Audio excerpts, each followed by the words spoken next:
नमस्कार, आप देख रहे हैं इंडिया 24/7 लाइव टीवी और मैं हूं आपके साथ आकांक्षा सिंह।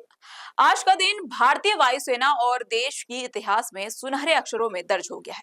राष्ट्रपति द्रौपदी मुर्मू ने आज अंबाला एयरफोर्स स्टेशन पर राफेल लड़ाकू विमान में उड़ान भरकर इतिहास रच दिया।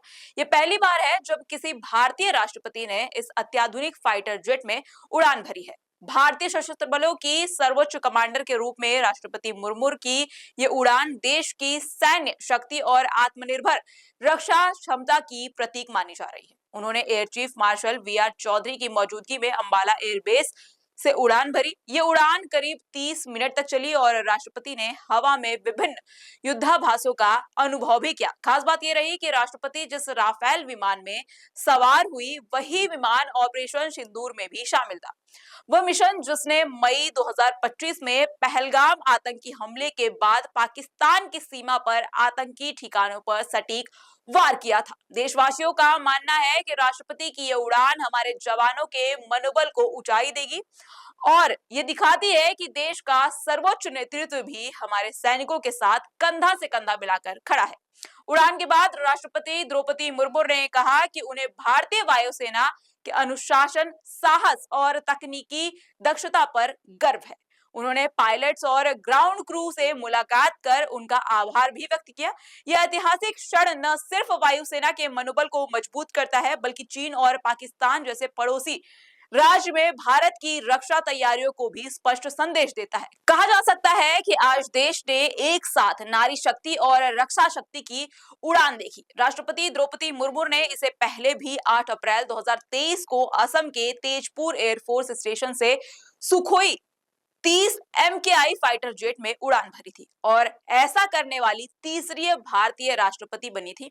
आज अंबाला एयरबेस से उड़ान भरने से पहले राष्ट्रपति ने जी सूट पहना था और हाथ में हेलमेट लिए और धूप का चश्मा लगाकर पायलट के साथ तस्वीरें भी खिंचवाई। सुबह 11:27 पर विमान के उड़ान भरने से पहले उन्होंने हाथ हिलाकर देशवासियों का अभिवादन किया। उन्हें एयरफोर्स स्टेशन पहुंचने पर औपचारिक गार्ड ऑफ ऑनर भी दिया गया। याद दिला दें कि अंबाला एयरबेस की ये वही जगह है जहां राफेल लड़ाकू विमान पहली बार भारतीय वायुसेना का हिस्सा बने थे।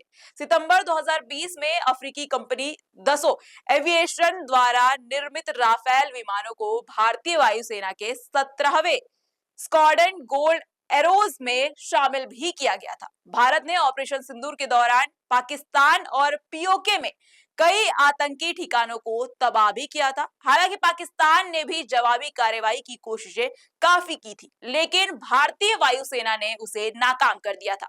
कुछ रिपोर्ट्स की माने तो उस समय अमेरिकी राष्ट्रपति डोनाल्ड ट्रंप के दखल के बाद ही दोनों देशों के बीच संघर्ष को रोका गया था और विपक्ष लगातार ये आरोप लगाता आया है। राष्ट्रपति द्रौपदी मुर्मू की ये उड़ान भारत की नारी शक्ति, रक्षा क्षमता और आत्मनिर्भर भारत के संदेश को नई दिशा देती है। ऐसे में एक तरफ जहां द्रौपदी मुर्मू आज उड़ान भरी राफेल में, वहीं दूसरी तरफ उनकी काफी ज्यादा सराहना भी हो रही है, क्योंकि वो तीसरी राष्ट्रपति हैं जिन्होंने ऐसी उड़ान भरी और भारत के जो दल है उनको आत्मनिर्भर बनाने और भारत को आत्मनिर्भर बनाने का संदेश देती दिखाई पड़ी। बहरहाल ये खबर आपको कैसी लगी, हमें कमेंट सेक्शन में कमेंट करके जरूर बताइएगा। ऐसी देश दुनिया की तमाम खबरों के लिए जुड़े रहिए हमारे साथ इंडिया 24/7 लाइव टीवी पर। हर खबर का सच हम ला रहे हैं, वो खबरें जो आपको जाननी चाहिए, सच, सरोकार और सोच के साथ।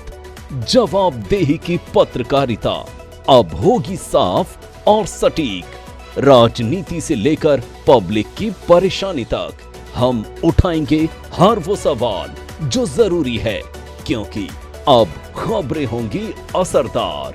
देखिए इंडिया 24/7 लाइव टीवी न्यूज़ पर।